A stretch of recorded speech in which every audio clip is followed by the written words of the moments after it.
않으면 수업 안 합니다. 네. 수업 안 하는데 그게 있는 거야? 이 시간에는요. 이 시간에는 652번째네. 학습 목표는 652번째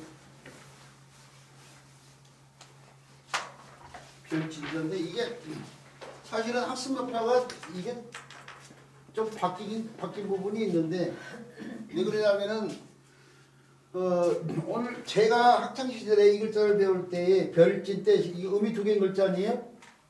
음이 두 개인 글자인데 별짓 대신 이렇게 표기를 해서 배웠는데 요 글자가 저 옛날에 음을 표기해서 반절 표기를 사용할 때 반절 표기를 보면은 이 식, 린, 혈이나 아니면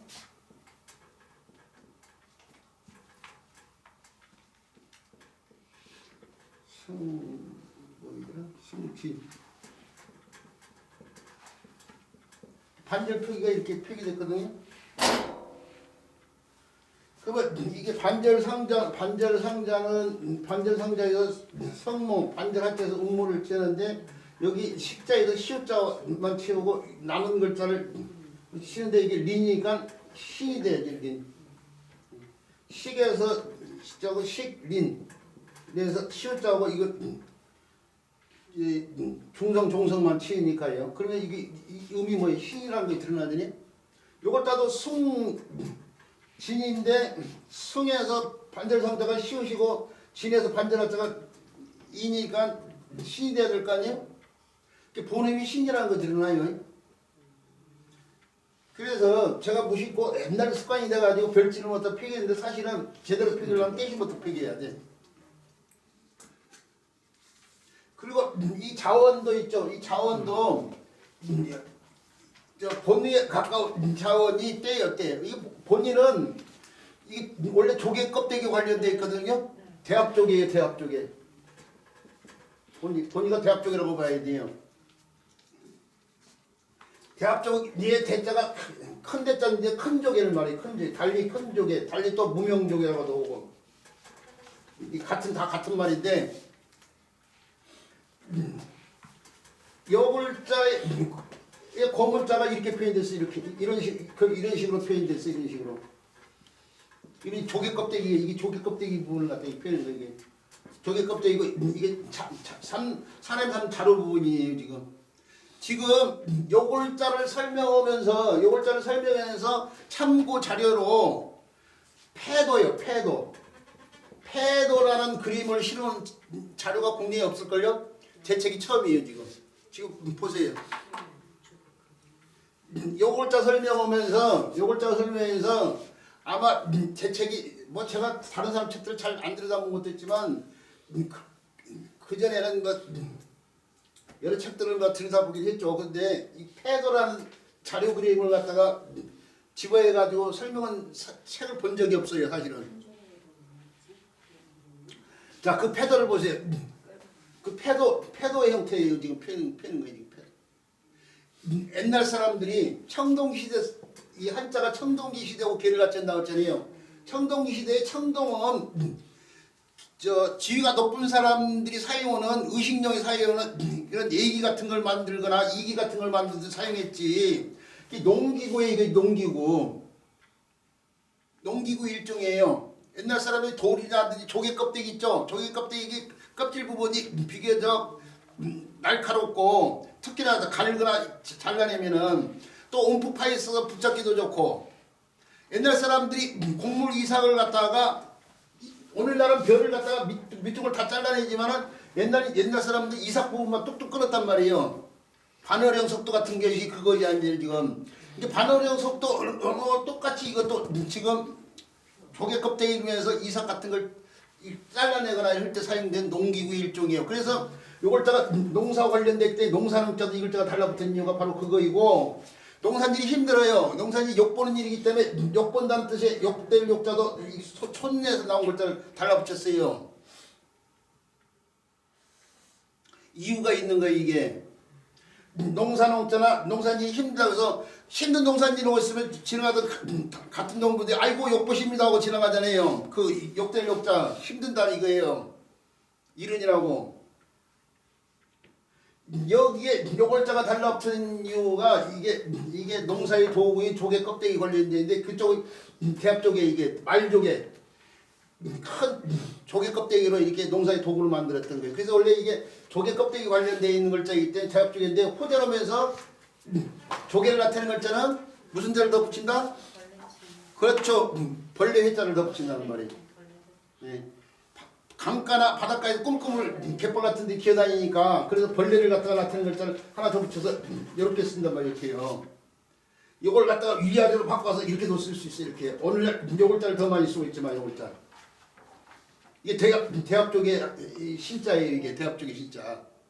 그래서 요글자가 갖고 있던 본래의 뜻은 벌레 이게 방앗방자라든지 또 소라라자라든지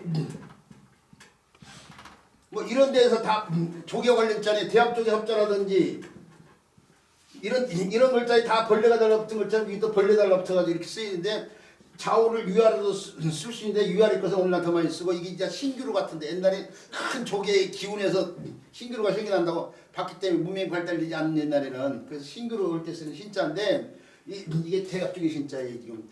그 자기 뜻을 이겨주고 이게 농사의 대합 쪽이가 농사의 도구로 사용됐단 말이에요. 껍데기가. 그래서 농사를 짓는 게 굉장히 중요한 거니까 때를 놓치면 안 돼. 농사의 가장 중요한 때를 놓치면 안 된다고. 그래서 농사 짓는 때 때를 중요시하기 때문에 때란 뜻을 지니고 옛날 사람들이 때를 알기 위해서 별을 보고도 관측을 했어요. 북두칠성 뭐 위치를 같은 거 이런 걸 보고 그래서 별의 뜻도 지니게 된 거예요 지금. 근데 이제 때를 뜻한 때는 신이고 별을 뜻하는 진인데 원래는 본음이 신이었는데 사실은 신으로만 쓰였어야 될 글자예요. 별도 그러니까 신으로 써야 돼. 근데 왜 진이 됐냐? 이게 간지자로 쓰이고 있어요. 간지자로도. 간지자로도 쓰는데 간지자가 잘 알다시피 식간과 심지로 나눠지잖아요. 식간. 간지자가 식간과 심지로 나눠지잖아요. 심지. 이게 식간은 천간이라고도 하고요. 아니? 이거 지지라고도 하는데 여기에 갑을병정 해가지고요. 가불, 병정, 무, 기, 경, 신, 임, 개 이렇게 바쁘니까 한글로 쓸게요. 자, 추, 인, 묘, 진, 사, 오, 미, 신, 유, 술 이렇게 해서 이건 10개, 이건 12개란 말이야. 자, 여기에 진짜가 바로 이 글자란 말이야. 이게 진짜다. 여기 진짜가 바로 이 글자인데 이 글자가 본래는 신이었다니까 신. 근데 이게 신으로 익히면 안 되는 상황이 됐어. 왜 안 되냐? 바로 여기 신 있잖아요. 이게 원숭이띠 관련돼. 그러니까 이게 간지자 60갑자를 만들려면 두 배씩 이게 짜 맞춰야 되는데 하나 둘 셋 넷 처음이니까 이게 처음 거예요. 갑진년 이게 만약에 신으로 익히면은 이게 만약에 본음 신 그대로의 경우는 갑신년 이것도 갑신년이야. 쓸 때는 구분이 되겠죠. 물론 글자가 다르니까 말로서 올해가 갑신년 나는 갑신년 태어났으면 이해에 태어났는지 몰라. 이 신음으로 그대로 갖다 쓰고 있으면은 그러니까 간지자로 밀어다면서 이것과 구분을 해야 될 필요성도 생기니까 음이 좀 달라진 거예요 이게. 그러지만은 이게 원래 신이 이렇게 이런 간지자 때문에 달려졌는데 이게 원래 본래 신에서 나왔는데 진으로 쓰니까 이게 혼용이 돼버리는 상황이야. 그래가지고 때를 틀 때도 태어날 때는 생신일 때는 생신 이렇게 쓰다가 또 1월 시진일 때는 또 이때가 전부 다 때의 뜻이거든. 태어날 때 시간 관련된 때 지금 몇 시즌이 됐냐? 이게 생신, 시진 했는데 어떨 때는 신이 돼, 어떨 때는 진이 돼. 우리 한번 보세요. 이게 별의 뜻으로 쓰이는 게 상황. 천자문의 진소열장. 이게 별 숫자죠. 이거 잘 숫자가 아니고 별 숫자예요. 성숫자. 이것도 별진자죠. 별진자. 그런데 하늘에 있는 모든 별을 진수열장이 진짜로 익히잖아요. 하늘에 있는 모든 별들을 갖다가 1월 성신이라고. 1월 성신. 1월 성신 진짜는 또 이렇게 쓰는데 이게 별이의 뜻이에요. 이게. 하늘에 있는 모든 별. 성신. 이때는 뭐예요? 또 신으로 익히잖아. 이때 별로 두 개가 요 두 개가 별로 쓰이고 있는데 이때는 진, 이때는 신. 1월 성신의 신자. 이때 별의 뜻이란 말이에요. 이거 별의 뜻으로 쓰이는데 신으로 익히고 있잖아. 근데 별의 뜻은 진으로 익히고. 이때 때의 뜻인데 신으로 익히고 이때 때의 뜻인데 진으로 익히고. 이게 혼용이 된 상황이 됐다 이거예요. 이것과 구분을 하면서 이걸 신을 진으로 하는 순간 말에서도 다른 말에서도 그런 혼용이 온 거예요 지금. 그래서 오늘날 이렇게 구분이 된 상황인데, 자 말씀드린 것처럼요, 반절 표기법이라든지 또는 자언 같은 걸 보면은 보름이 힘쪽이기 때문에 이게 우리가 학교 다니면서 워낙 천자문에 진수열장에 별진별들로 하다 보니까 이걸 대표가 되는 뜻과음으로 취급하고 있는데 사실은 바꿔줘야 돼. 다른 걸 알아두시고요.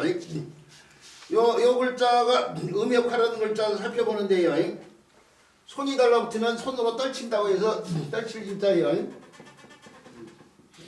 이 떨칠 진자를 넣고 일부 문자자들은 이게 농사의 도구라고 했는데, 조개로 만든 도구라고 했는데 조개 같은 걸 들고 손으로 농사짓는 행위를 나타내는 글자다 뭐 이렇게도 얘기하는 사람이 있어요. 이게 삼진법 할 때 쓰인 글자예요. 지능하다 뭐 할 때 쓰인 글자. 그 다음에 비유자가 달라붙으면 기상현상 걸렸는데 하늘에서 내리치는 기상현상 가운데 벼락 있죠. 지진할 때 쓰는 진짜에 진동하다 할 때 쓰는 글자. 벼락 진짜가 있고요. 비유자가 달라붙으면요. 비유자가 달라붙으면은 위아래로 쓰이죠. 벼락 진짜.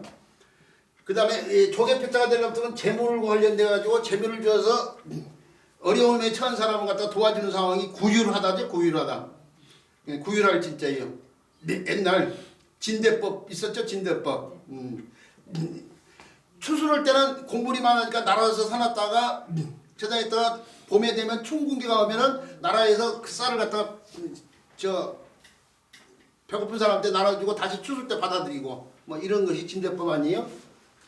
자, 그럴 때 쓰는 진짜고, 그 다음에 날일자가 달라붙으면은 새벽 신자가 돼요. 진이 신으로 바뀌면서 혼정신성할 때 쓰는 신자예요. 그 다음에 계집여자가 달라붙으면 예별 신자가 되고요. 임신할 때 쓰는 신자가요. 육다로이 달라붙으면은 육다로이 인치한부인데 신이 손으로 바뀌면서 입술 순자가 되고요. 자, 요런 데에 쓰여지는 글자가 바로 별진자 떼진자와 관련됐다는 사실 알아두시기 바랍니다. 자, 이렇게 해서 별진자 떼진자에 관련된 설명 마치고요. 그 다음 글자로 넘어갈게요. 그 다음에 배워야 될 글자는 개멸이 내천이라는 글자예요.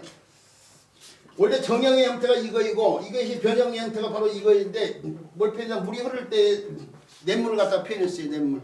흐르는 냇물인데 자연 상태에서 흐르는 냇물들은 다 무슨 형태를 갖다 인위적이면 반듯하게 청계천 반듯하게 인위적으로 만들게 하지만은 자연 상태에서 흐르는 물들은 뭐라고 그래요? 사행천이요. 사행천. 그 형태가 뱀이 땅을 기어갈 때처럼 보이는 형태 사행천.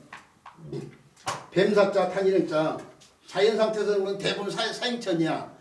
그 뱀이 이렇게 갈 때 꼬불탕 하는 것처럼 보이는데 그걸 꺾어서 이렇게 표현한 글자가 바로 이 글자인데, 이게 문자로 하나의 문자로서 쓰이지 못하게 됐어.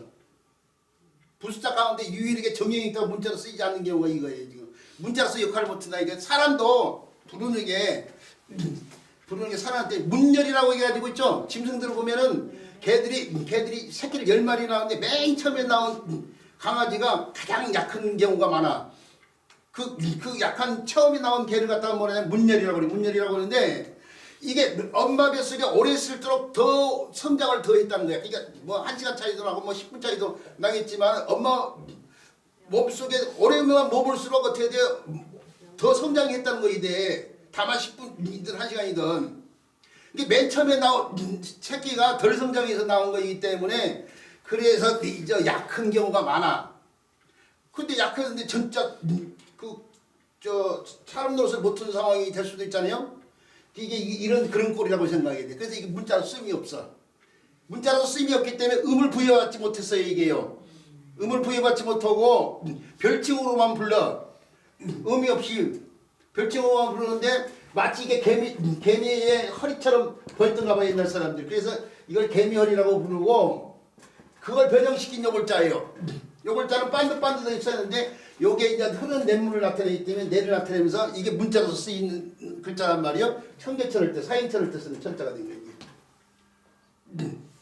주야장천 흐를 때 쓰는 글자예요. 밤낮으로 끊이지 않고 길게 흐른다 이거예요. 그걸 갖다가 오늘날 주야장천 하지 않고 주구장창 하는 사람들이 많다고 했죠. 주구장창이라는 말은 없어요. 자, 그럴 때 쓰이는 천자인데 요 천자가 다른 글자 구성에 도움줘서 음역하는 글자들이 또 있네요. 그런 글자로서 맨 처음에 나온 글자가 바로 이 글자인데 저는 이 글자만 보면 옛날 한자가 사람들한테 어필이 될 때 신문에 한자 코너에 누군가가 이 글자를 설명을 했는데 나 대학교 교수분이 썼어요. 이걸 엉망으로 설명을 했더만요. 근데 그분이 간과한 것이 뭐였냐면은 내 천자하고 같은 핏줄을 타고난 글자라는 걸 알고 있으면은 이게 문자로 쓰이지 못했지만 같은 부모에서 태어났으니까 어떻게 돼? 같은 피를 받았으니까 이 글자도 암묵적으로 문자로 쓰임이 없지만 천이라는 놈을 갖고 있는 거예요 지금. 여기 달라붙었는데 후손을 남길 수 있는 능력을 갖고 있는 거야 지금. 그래서 남은 후손인데 같은 유전자를 받았기 때문에 이 글자하고 똑같은 천이라는 의미 이 글자도 암묵적으로 있는 거야. 그래서 요 글자가 달라붙어 쓰이는 글자가 이렇게 해가지고 이렇게 쓰이는 글자라든지 또는 이렇게 해가지고 이렇게 쓰이는 글자들을 보면은 이게 전부 다 천이 뭐예요? 전, 선 이렇게 되고 순이 돼가지고 순이 된 것처럼 이것도 순인 거야 지금. 비록 개미허리 형태로 쓰이겠지만은 내 천자의 변형자로서 천이라는 음을 암묵적으로 갖고 있기 때문에 천이 이 글자에서 순이 되고 이 글자에 순이 된 것처럼 이 글자도 순이 있다 이렇게 설명을 했어야 되는데 그런 설명이 없더라 이거야.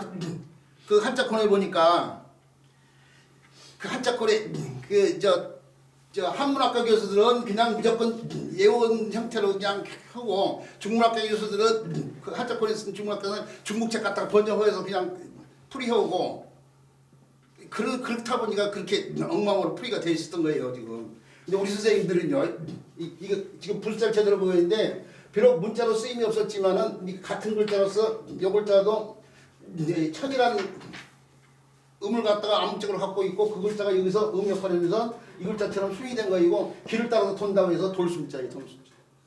순경, 순찰. 일제시대 때는 뭐예요? 술락. 돌락자 이거 이렇게 해가지고 또 돌락자 이거예요. 술락에서 나온 말이 술래라고 했잖아요. 술래잡기예요. 술라가 도둑 찾아내듯이 아이들 놀이 가운데 숨은 아이를 찾아내는 거 술래잡기. 그게 술라에서 나왔어. 이게 이 몸에 하나 추가되고 술래가 된 거예요. 술래. 아 이것도 이제 활용정성이 있네. 활용정성. 순이 술로 바뀌고요. 그 다음에 요 글자예요. 요 글자는 머리를 끄떡하면서 따른다 이거예요. 머리 혈자가 달라붙어가지고 순은 순인데 따를 순자. 따르는 행위가 순하다고 하죠. 순한 순자. 여필 정부를 강조했던 시대에 여자들 이름이 많이 쓰였잖아. 그 다음에 이 글자는 말을 갖다가 길들인다고 해서 길들이 순자예요. 길들이 순자. 순치시킨다 이게 순치. 순치시킨다. 군사정권 시절에 3S 산업 같은 걸 양성화시켜가지고 3S 산업을 갖다가 허락해줘가지고 3S가 뭐예요? 스포츠, 그 프리야구 같은 거. 그 다음에 스크린, 영화, 그 다음에 섹스, 성문화서, 막 옛날에 방송 같은 데 키스 장면 못 나왔어. 드라마 같은데. 자연스럽게 나오잖아. 그 이전에는 못 나왔는데. 그걸 활성화시켜가지고 국민의 욕구를 다른 쪽으로 돌리는 거야, 물꼬를. 그게 순치시킨다. 순화동물 뭐 할 때 쓰는 거지. 자, 바로 이럴 때 쓰이는 글자인데 이게 수이 됐지만은 수은이 준이나 춘이라도 이렇게 바뀌죠. 같은 치음결. 준이라는 놈은 시읍 더하기 순음이 합쳐져 있는 거이고 춘이라는 놈은 준 더하기 히읗음이 합쳐진 거예요 지금. 격음화된 발음이 섞인 거예요 지금. 시옷, 지읒, 시읒 이렇게 될 때 지읒은 시옷 더하기 시옷음이 또는 시옷 더하기 히읗음이라고 표기를 할 수도 있는데 이렇게 해요. 요것은 시옷 더하기 지읒음이 표기된 건 똑같은 거예요 지금. 그런데 음이 변화되는 과정에서 음의 일부가 탈락돼 버려요. 요거 음이 탈락돼 버려요. 그러면 순이 균이 되는 과정에서 요 음이 탈락돼 보면 시옷자만 나니까 뭐가 돼요? 뭐가 나요? 혼이 남겠죠. 음이 변화되는 과정에서 음의 일부만 탈락되면서 혼으로 쓰이는데 말씀 원자가 달라붙으면 그래서 이게 혼까지 온 거예요. 혼. 그러면서 이 말로서 가르친다고 해서 가르치는 원자, 훈장할 때 쓴 글자, 훈련할 때 쓴 글자, 훈민정음할 때 쓴 글자. 자, 그래서 여기서도 내천자가 음역하는 글자라는 거 알아두셔야 돼요. 자, 이렇게 해서 개미어려고 내천자와 관련된 글자는 이 정도까지 오고요.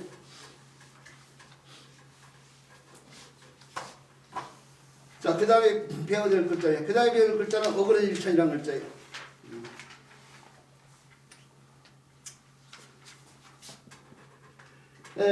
어그러질 천자가 오늘날 인쇄매체를 통해서 이렇게 나와 있다니까요. 이렇게 참 문제라는데. 그리고 분석을 해보면 요 글자하고 요걸 했는데 이게 전역습자 아니에요 사실 별도로서는. 그 다음에 요 글자는 뭘까요? 요 글자는 이런 글자는 없어요 사실은. 요런 글자는 있어 대신 이런 글자. 네. 하나 둘 셋 넷 사익으로 쓰이는 이런 글자는 없고 삼액으로 쓰이는 이런 글자는 있어 이런 글자.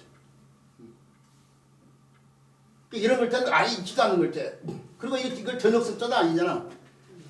이 글자가 정자로 이렇게 뒤져올 치자오고 요 글자 그럴 글자 이렇게 썼죠. 요 글자가 뭐예요? 요 글자가 잘못됐다고 했는데 이렇게 써야 된다고 했죠. 요 글자가 아래를 향한 발이라고 했죠. 이렇게 아래를 향한 발. 그 형태에서 이 형태가 났어요. 이 반대발은 어떻게 돼요 그러면? 이렇게 되겠죠? 반대발에서 나온 글자가 바로 이 글자예요.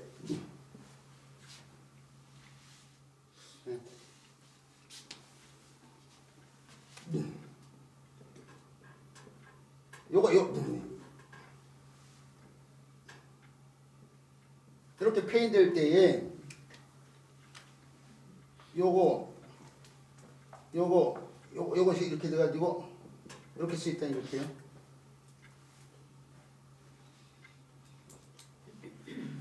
이게 아래를 향한 두 발이에요. 그러니까 아래를 향해서 어그러져 있는 두 발인데 사실은 이렇게 아래 두 개가 이렇게 있지만 위아래로 이렇게 됐을 때 이게 손양이 발이라고 생각해. 그러면 그때는 이렇게 해가지고 이렇게 되는 거야 이렇게.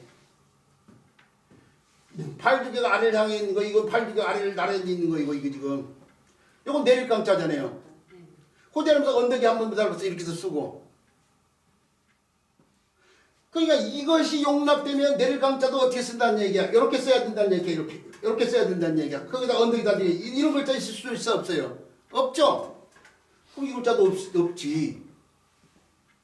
그게 이런 걸 놓고 이런 걸 고쳐야 되는데 이런 걸 안 고치고 안 고쳐도 될 거 고치고 자빠졌고 그러고 있는 것이 지금 현행 교육이라니까. 한자 교육이라니까. 완전히 지금 틀리게 이렇게 이딴 식으로 전역습자를 쓰고 읽지도 않은 사회계 글자로 써서 글씨들을 갖다가 배우게 하고 있어 지금 나라에서. 인쇄매체에서 그렇게 나오고 있잖아요. 그걸 두고 지켜보고 있잖아 지금 한자 교육 정책 입하는 사람들이. 실과 어처구니없는 짓거리 있는 거예요 지금. 자, 어쨌든 간에 이렇게 쓰면 안 되고 이렇게 써줘야 되는데 두 발이 아래를 향해서 어그러져 있다고 해서 어그러질 천자. 어그러질 천자고 이게 춤출문자라든지 두 발이 어그러진 동작을 가장 많이 쓰는 춤출. 그래서 춤출문자도 이렇게 써줘야지. 이렇게 해가지고 이렇게 쓰면 안 되는 상황이에요. 반드시 이렇게 해가지고 이렇게 사명으로 이렇게 써줘야 돼요. 또는 뭐 회글자. 발이 짐승들 같은 거 이렇게 딛고 서는 나무, 닭장 같은 데 한번 보잖아요. 해글자. 해글자도 이렇게 써줘야 돼. 이렇게. 나무 위에 발이 놓이는 모양을. 이게 다 사람들하고 뛰어날 글자가 되고. 그러니까 이런 글자에서 쓰여지는 글자가 바로 어그러질 천자란 말이에요. 발 두 개가 아래 향해서 어그러져 있는 모양을 표현했다고 봤어요. 자, 그런데 이 글자가 다시 음역하는 글자 가운데에 기억을 해둬야 될 글자가 순임금 순자가 있는데 이 순임금 순자가 굉장히 어려운 글자예요. 이게 오늘날 이렇게 쓰고 있으니까 이렇게 쓰고 있으니까 이게 손톱저머리가 달라붙어 있으니까 이게 손 관련돼 있으려니 이렇게 생각할 수 있잖아요. 이렇게 덮을명자가 있고 근데 이 글자의 본자가 사실은 이 글자예요. 이렇게 써야지 이렇게. 이 본자가 이렇게 되고 이 글자가 변화가 굉장히 심하게 나는데 예서에서 뭐 이런 식으로 쓰이고 그것이 더 간략화돼 가지고 뭐 이런 식으로 쓰이고 뭐 그런 식으로 쓰인데 그것이 오늘날에 와가지고 그냥 이렇게 쓰고 있는 이렇게 변화가 굉장히 쉬운 글자예요. 뭐 제가 이렇게 변화시키는 거에 옛날 사람들이 이렇게 심하게 변화시켜서 쓰고 있는 상황이기 때문에 그걸 그대로 적용해서 설명할 수밖에 없는데 바로 이 글자의 본자가 바로 이 글자인데 이 글자는 사실은 이런 과정을 통해서 오늘날 글자로 정착이 된 거예요. 근데 그러면은 이 어그리 글자, 이 글자가 설명에서 이 글자가 음역을 한다고 해서 종천 해놓고 천역성 이렇게 표현했어요. 이렇게. 천자가 또 음역을 한다고 하는데 그래서 그게 천이 선 뭐 이렇게 바뀌는데 순까지 온 거예요. 순. 아까 내천자가 손으로 쓰이는 것 자체는. 그래서 요골자에 오늘날 비록 이렇게 쓰이고 있지만은 요골자의 뜻이는데 요게 덩쿨이고 이게 불화자가 아니야. 아래 향해서 피어 있는 꽃이야. 꽃을 표현해서 나팔꽃. 우리가 저 영화영자 있죠, 영화영자. 영화영자를 오늘날 이렇게 쓰이는데 이게 원래 영화영자 고문자를 보면 이렇게 고문자가 이렇게 표현되어 있거든요. 이게 풀에 꽃이 피어 있는 걸 갖다 표현한 글자예요. 콜이 무서운 거예요. 호대로면서 풀뿐만 아니라 나무에서 꽃이 피잖아요. 그러니까 그 뜻을 나타내려고 원래는 이렇게만 쓰다가 호대로면서 의미가 확대되면서 풀의 꽃뿐만 아니라 나무의 꽃까지 나타내기 위해서 나무 목자를 달라붙은 거 이제 글자예요. 이 부귀영화할 때 쓰는 영화. 이거 꽃이 무서운 걸 피우는 글자 이게 사실은. 자, 근데 여기에 불화자가 아니 이게 불화자가 아니고 꽃이에요. 꽃. 이것도 마찬가지예요. 이것도 꽃이에요. 덩쿨 갖다 표현했어요. 이게 그래서 이 글자가 그래서 있죠. 원래는 무궁화꽃을 뜻하거나 나팔꽃을 뜻하는 글자야. 사전 찾아보세요. 꽃이나 무궁화꽃순이나 나팔꽃을 뜻하는 글자 이게요. 그런데 호대라면서 이렇게 쓰이면서 사람들이 중국에 태평성대를 누리던 시대 요순시대라고 그러죠. 요임금이 순임금한테 선양이 돼서 그렇게 선양받은 순임금의 이름으로 워낙 쓰임 많다 보니까 이게 순임금 순자가 여러 쓰이다 보니까 나팔꽃, 복숭아꽃 순을 나타내는 글자는 다시 초두자를 붙여서 여기서 분화돼 나온 거죠. 초두자 붙여서 오늘 이렇게 쓰고 있어요. 그리고 이 글자가 갖고 있는 본래 뜻은 초두를 붙여서 이렇게 쓰고 있고 요 글자는 이제 순임금으로 워낙 많이 쓰다 보니까 순임금 순을 하고 있는 거예요. 지금. 이순신 장군의 순자가 이 글자잖아요. 순임금의 신하가 되라고 해서 이 신을 때 쓰는 신자.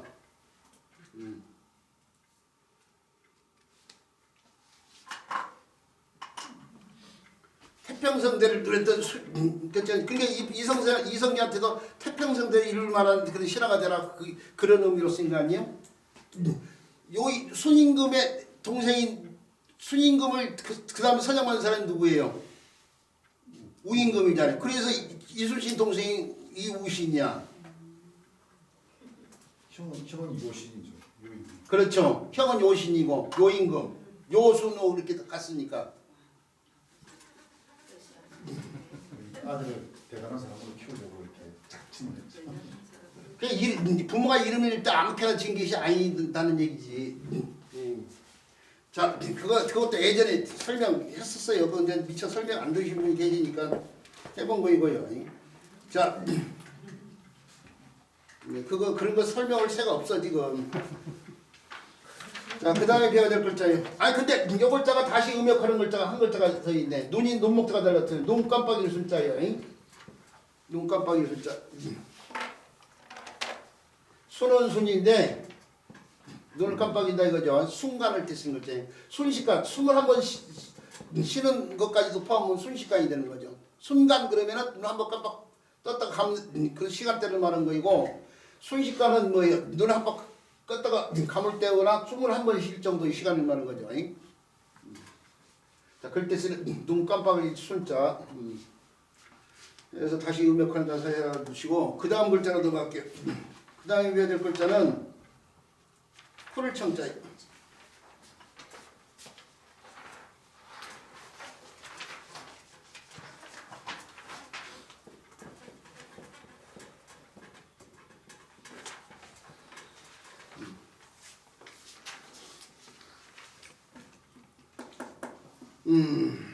색깔 관련되어 있죠. 풀을 청자에 풀의 기분이 푸르다인데, 푸르다는 어원이 뭐가 관련된다면 풀과 관련됐습니다. 푸르다가 색깔인데, 색깔이 구체적인 형태로 나타낼 수 없으니까 그 색깔을 가장 피부적으로 느낄 수 있는 어떤 존재를 들어서 표현했는데 그게 풀이었던 거예요.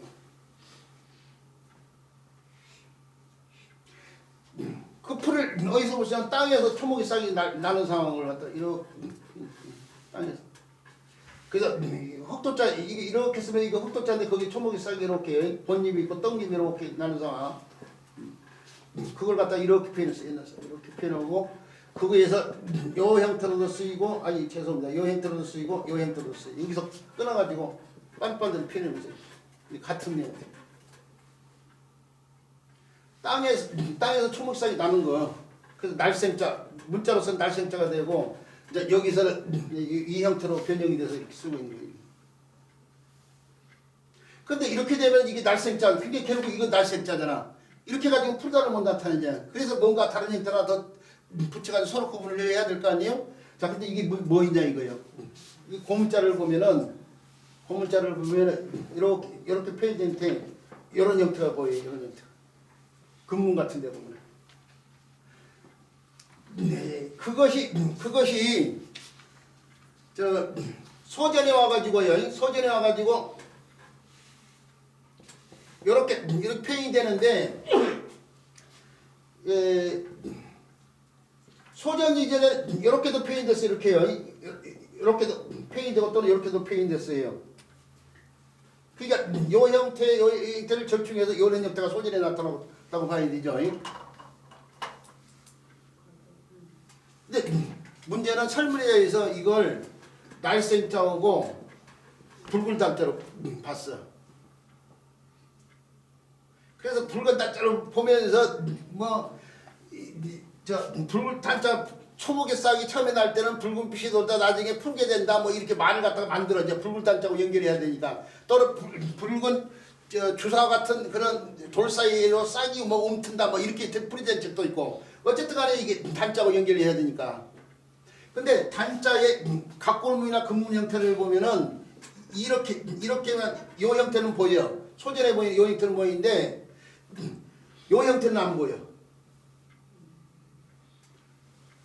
이 붉은 단자의 각골문의 근문에 뭐 요 형태는 안 보인다니까요. 그 요 형태는 뭐냐? 우물정자예요. 우물정자.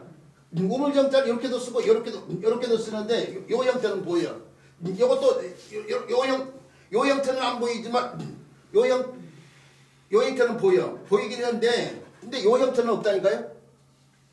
그러면 어떻게 돼요? 단자하고 연결시킬 수 없다는 걸 알 수 있어요. 왜? 단자가 각골문 근문이 이렇게 쓰인 경우가 없기 때문에. 근데 풀정자의 각골문 근문에는 이렇게 써 있거든. 그러니까 요 글자를 뭘로 봐야 된다? 그 형태, 우물정자의 고문자 형태로 봐야지 붉은 단자의 고문자 형태로 볼 수가 없다는 걸 드러나. 이 우물 형태로 봐야 돼. 우물 형태. 그래서 설문회자에서 날생자하고 붉은 단자로 풀이한 것이 설명이고, 우물정자로 본 게 더 온당하고, 이제 우물정자를 보는데 이게 음역할자냐 뜻역할자를 놓고 이제 또 논란이 있어. 문자학자들이. 저는 자꾸 음에다 연결시키는, 이게 상형의 요소를 담고 있기 때문에 우물이 물기가 많고 물기가 많은 쪽에서 풀들이 풀게 자라니까 그냥 우물 주변에 풀로 모아서 저는 그렇게 풀을 해요. 그런데 나는 아니다 우물정자가 음역하는다. 그러면 이제 우물정자로 가도 되는데 우물정자가 청으로 쓰인 경우가 없더라고. 그래서 저는 그냥 평생 상인자로 봐가지고 우물 주변에 땅에서 초목이 싹이 나는 모양을 봐서 그렇게 일단 풀이는데 그것도 좀 더 연구가 필요한 글자라고 얘기 드리고 싶고요. 자 어쨌든 그렇게 해서 초목의 싹이 푸르게 나는 모양 관련돼서 푸르다는 뜻의 글자인데 이게 이제 젊다 그런 뜻도 있어요. 뭐 청성가부 뭐 청년 이런 데서 알 수 있듯이요. 푸르다의 뜻으로 쓰이고 있지만요. 청초라나 뭐 이런 말들이요. 청산유수 뭐 이런 말들이 청자고 요 글자가 다른 글자 구성에 도우면서 음역 활자를 살펴보고 넘어가는데 이제 물수조가 변화된 삼수변형 일단 삼수변이 달라붙으면 물이 막다고 해서 맑을 청자고요. 맑을 청자. 그 다음에 백년하청 뭐 이럴 때 쓰이죠. 그 다음에 말씀 원자가 달라붙으면은 말로서 청한다고 해서 청할 청자가 되고요. 요청할 때 쓰인 글자예요. 그다음에 날일자가 달라붙으면 해가 떠서 날씨가 맑게 개어 있다고 해서 객청자예요. 지금 자료 보니까 이렇게 설명하고 있는 거예요. 별도로 안 쓰고 날씨가 청명하다, 쾌청하다 할 때 쓰는 청자예요.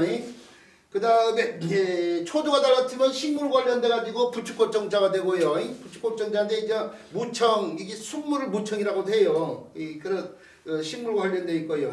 그 다음에 물고기 자가 달라붙으면 청어청자가 되고요. 청어라는 말 자체에 쓰이는 청자죠. 그 다음에 벌레 해자가 달라붙으면은 벌레 가운데 잠자리 또는 귀뚜라미를 뜻하는데 뭐 가을의 정령 뭐 잠자리 이런 것들을 가을의 정령 뭐 이렇게 얘기하거든요. 그럴 때 쓰는 정자 가을의 청령이요. 죄송합니다. 가을의 청령을 때 쓰이는 청자고요.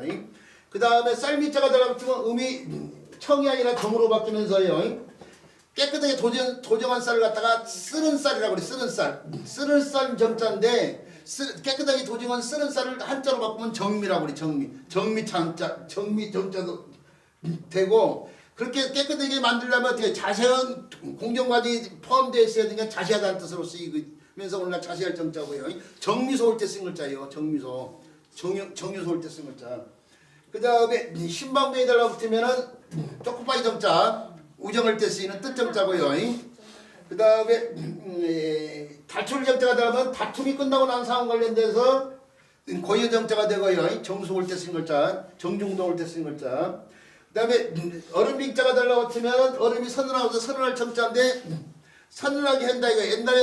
옛날에 효자들이 부모님 잠자리를 갖다가 여름에는 시원하게 선언하게 오고 겨울에는 따뜻하게 해야 되는데 그걸 뜻하는 사자성어가 동원하정 아니에요.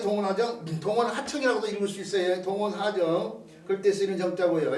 눈목자가 달라붙으면 눈과 관련돼서 눈동자 정자예요. 활용점정의 정자예요. 그 다음에 설립자가 달라붙으면은 성모습과 관련돼서 서 있는 모습과 관련돼서 편안할 정자인데 제대로 반드시 서 있는 상황에서 편안할 정자인데 이게 이제 우리 조선 역사 가운데 중요한 사건인 세조가 단종을 몰아내고 왕위를 찬탈하는 사건이 뭐예요? 개우정난이죠. 개우정난의 정자가 바로 이 편안할 정자예요. 그 다음에 마지막 종성이 탈락되면서요, 정이 서가 되고 서가 시까지 왔네요. 그러면서 개견자가 되면서 개사성병이 달라붙어가지고 개처럼 개가 누군가를 막 지서대는 일이 의심을 해서 지서대잖아요. 그런 상황과 관련돼 가지고 시기할 시자예요. 개처럼 행동하는 거예요. 시기하다 할 때 쓰이는 시자가 에서도 의미 변화가 좀 있어 보이지만요. 풀정자가 음역한다는 사실 알아두시고요. 그 다음에 글자가 마지초자인데